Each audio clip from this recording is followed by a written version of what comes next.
the products of modern chemistry. All are made of or covered with something that came out of a test tube. Some kind of nature. We have 80,000. 80,000 chemicals in commerce. We've created all these chemicals that are presumed innocent. And we have products on the market and nobody knows if they're safe or not, and nobody's testing it because they don't have to. You look at some of the things that are on store shelves today and you can't believe it. I don't want to take the chance of buying something that could be really bad for my family. Well, that's the gang.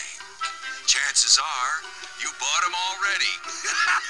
Companies are free to put a chemical on the market with zero information about its health or safety properties. This is an industry that's producing or importing 74 billion pounds of chemicals every day in the United States. And so your body is ground zero in the battle over pollution. That's the fundamental change that's happened. You can't even imagine, the generation of youth right now having children. I mean, their bodies are filled with chemistry. Children today come into this world loaded with toxic chemicals that did not exist 30 years ago.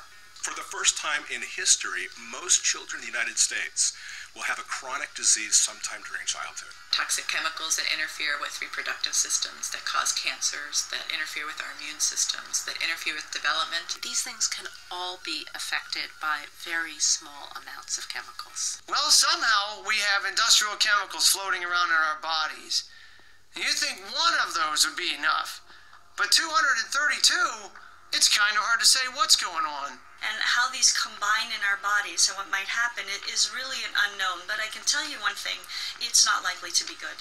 You know when people start wanting to know about this stuff? When somebody in their family, their immediate family, has cancer or learning disabilities. People say to me, what do we need to fix this system? I say it's simple. Everything.